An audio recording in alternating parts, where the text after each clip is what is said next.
धमतरी के बगल में 58 गांव के साहू समाज को ईसाई बना दिया गया है, ऐसी सूचना मिली है। नमस्कार, राष्ट्रबोध से मैं पवन केसवानी।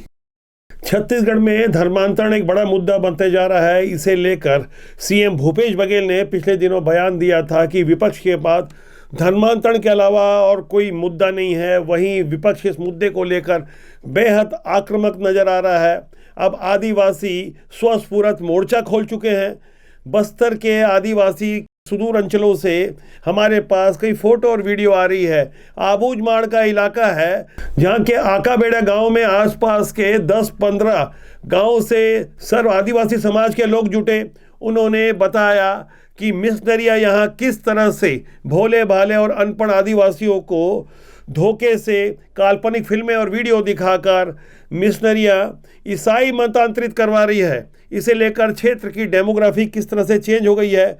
मतांतरण के बाद आदिवासी अपनी मूल संस्कृति और निष्ठा से किस तरह से अलग हो जाता है। यहाँ के इलाकों में अब मंदिर और देवगुड़ी से ज़्यादा चर्च नजर आने लगे हैं। नारायणपुर का यह इलाका है। इससे पहले मैं आपका ध्यान आकर्षण करवाना चाहूँगा कि जुलाई में सुकमा के एसपी सुनील शर्मा ने एक पत्र लिखा था। वह पत्र वायरल हो गया धोखे से। तब पता चला कि मामला कितना ज़्यादा गंभीर है। दरअसल जिले के पुलिस कप्तान ने अपने मातहत अधिकारियों को पत्र लिखा कि मिशनरियाँ यहाँ किस तरह से मतांतरण या धर्मांतरण करवा रही है। उस पत्र के बाद लोगों ने मोर्चा खोल दिया। जनजातीय सुरक्षा मंच के प्रदेश संयोजक भोजराज नाग के नेतृत्व में बड़ी संख्या में आदिवासियों ने पूरे प्रदेश का और देश का इस दिशा में ध्यान आकर्षण करवाया। तब पक्ष विपक्ष के ढेर सारे बयान होने लगे। इस तरह से मामला राजनीति का मुद्दा बन गया। सरकार से हम यही मांग करते हैं कि धर्मांतरण रुकना चाहिए और छत्तीसगढ़ में तो लगातार जबरदस्त धर्मांतरण हो रहा है। एसपी ने उल्लेख किया, इससे शासन प्रशासन की पोल खुलती है। बस्तर की चिंतन बैठक में भी भाजपा के राष्ट्रीय नेताओं ने इस मुद्दे को 2 सितंबर को पुरजोर तरीके से उठाया था और इस मुद्दे पर भारतीय जनता पार्टी को खुलकर आक्रामक होकर उग्रता के साथ अपनी बात कहने के लिए निर्देश दिया था। यही कारण था कि सितंबर और अक्टूबर के महीने में भारतीय जनता पार्टी इस मुद्दे को लेकर आक्रामक नजर आई। वहीं से सीएम भूपेश बघेल का ये बयान भी निकलकर सामने आया। छत्तीसगढ़ में कोई मुद्दा बचा नहीं है, तो केवल एक मुद्दा है धर्मांतरण के बाद। जबकि लॉकडाउन लगा था, कोरोना का संकट रहा है और ऐसे में धर्मांतरण के बाद मैं पहले भी कह चुका हूँ कि सबसे ज्यादा चर्चा उसी कार्यकाल में बना है। तो उसके बाद भी ये लोग अब उनके पास कुछ है ही नहीं और उनको उसके अलावा कोई आता भी नहीं। इस पर पूर्व सीएम डॉक्टर रमन सिंह ने भी कुछ कहा, उसे भी आप ध्यान से सुनिए। ये पूरा का पूरा आबूझमाड़ कन्वर्ट हो रहा है, पूरा का पूरा सुकमा कन्वर्ट हो रहा है। सरकार उनको साथ दे रही है।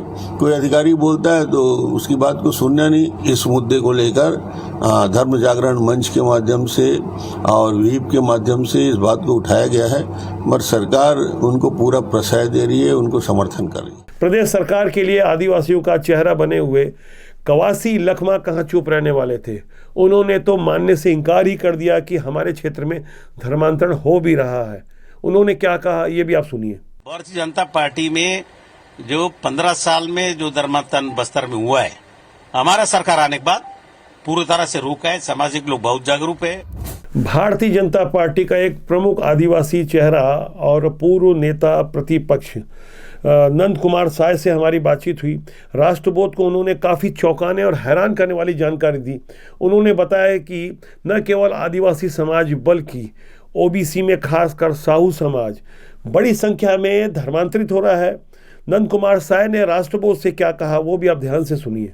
लोगों से संपर्क करने की कोशिश हो रही है। जो हमारा माने उधर मुझे जानकारी मिली है, धमतरी के बगल में 58 गांव के साहू समाज को ईसाई बना दिया गया है, ऐसी सूचना मिली है। मैंने कुछ साहू समाज के लोगों को बुलाया भी था रायपुर में और कहा कि भैया ये मामला क्या है, ज़रा देखो सब बातें। इस तरह की जो बातें उठ रही हैं उसमें बहुत जगह कुछ सच्चाई है और समाज के लोग इसीलिए खड़े भी हो रहे हैं और सावधानी पूर्वक और ठीक तरह से उन लोगों से बातचीत करने की कोशिश कहीं कहीं हो भी रही है। और ये व्यापक रूप में इस तरह का एक पता नहीं कौन कर रहा है, क्यों कर रहा है, ये तो बाद में पता लगेगा, लेकिन इस तरह की स्थितियां हैं। विचलित कर देने वाली जानकारी उन्होंने दी किस तरह से 58 गांव के लोग ईसाई मतांतरित या धर्मांतरित हो रहे हैं। बालोद क्षेत्र के पूर्व जिला पंचायत अध्यक्ष देवलाल ठाकुर ने भी काफ़ी हैरान करने वाली जानकारी दी। हमारे ज़िले में बालोद जिला एक्चुअल है सर्वाधिक आदिवासी अंचल वहाँ पे पड़ता है, लेकिन अभी चिंता का विषय ये है कि इसमें पिछड़ा वर्ग के समाज ज़्यादा आ रहे हैं। और इसमें एक डॉक्टर साहू करके डोंडी लोहारा से हैं जो फ्रेंचाइजी के रूप में काम कर रहे हैं ईसाइयों के। वो एक एजेंट के रूप में वहाँ पर धर्म परिवर्तन कराने के लिए लोगों को लोभ लालच भय दिखाकर धर्म परिवर्तन कराने की ओर वो कार्य कर रहे हैं, जिनका हम लोगों ने पूर्व में विरोध किया है और आगे भी विरोध करते रहेंगे। बालोद के ही विश्व हिंदू परिषद के जिला अध्यक्ष बलराम गुप्ता ने क्या कहा वो भी आप ध्यान से सुनिए। अभी हिंदू संगठनों को लगातार डोंडी लोहारा क्षेत्र में, खासकर डोंडी लोहारा नगर में शिकायत मिलते रहा है कि एक डॉक्टर है, साहू समाज से बिलोंग करता है और पैथोलॉजी के माध्यम से अपनी मिसेज के साथ वहाँ पर कार्य कर रहे हैं।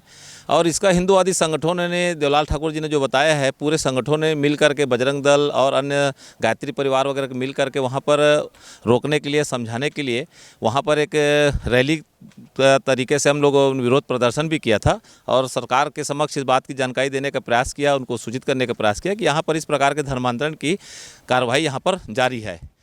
बस्तर के धूल नक्सली क्षेत्र नारायणपुर के केरला पार इलाके के सरपंच शांतुराम दुग्गा ने भी अपने आदिवासी साथियों के साथ मोर्चा खोला, घेराव किया और उग्र आंदोलन की चेतावनी दी। ये भोले भाले आदिवासी किस तरह से अपने उद्गार प्रकट कर रहे हैं, चंद लाइनें उनकी भी सुनिए।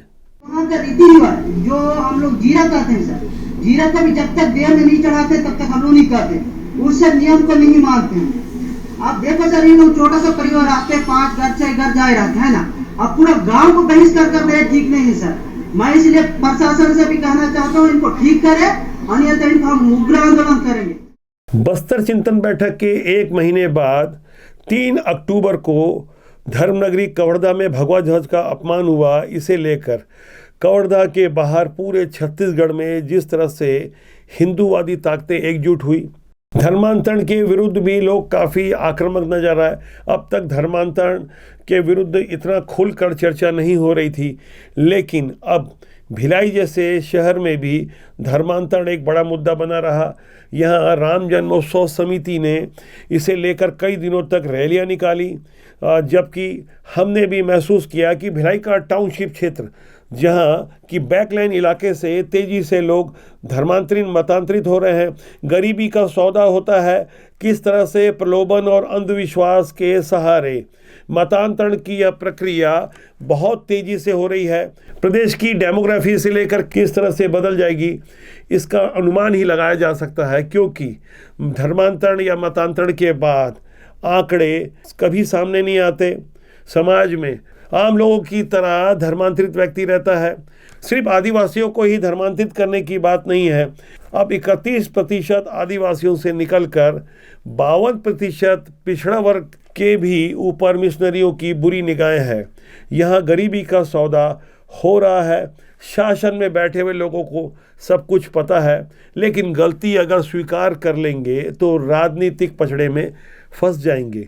यही कारण है कि सिस्टम में बैठे हुए लोग अपनी गलती कभी नहीं स्वीकारते, सरकार चाहे किसी भी दल की हो। लेकिन आर्टिकल 25 जहां धार्मिक प्रचार की आज़ादी है, इसके आड़ में धर्मांतरण का जो कुचक्र रचा जा रहा है, उससे छत्तीसगढ़ की भोली भाली जनता धीरे धीरे गिरफ्त में आती जा रही है। आवश्यकता इस बात की है कि हम छत्तीसगढ़ की अस्मिता और संस्कृति को बचाने के लिए आगे आए और ऐसे प्रलोभनकारी लोगों का मुंह तोड़ जवाब दें। सिर्फ शासन ही नहीं, जनता यदि जाग जाए तो मिशनरी के लोगों को भागना पड़ेगा और देश और समाज की संस्कृति बचेगी, सनातन की रक्षा होगी। राष्ट्रबोध आपका अपना जनमंच है, हम चाहेंगे इस जनमंच के साथ आप जुड़ें, सब्सक्राइब करें, लाइक करें, कमेंट बॉक्स पे जाके अपनी राय जरूर दें, ताकि हम कुछ और बेहतर प्रस्तुत करते रहें। नमस्कार।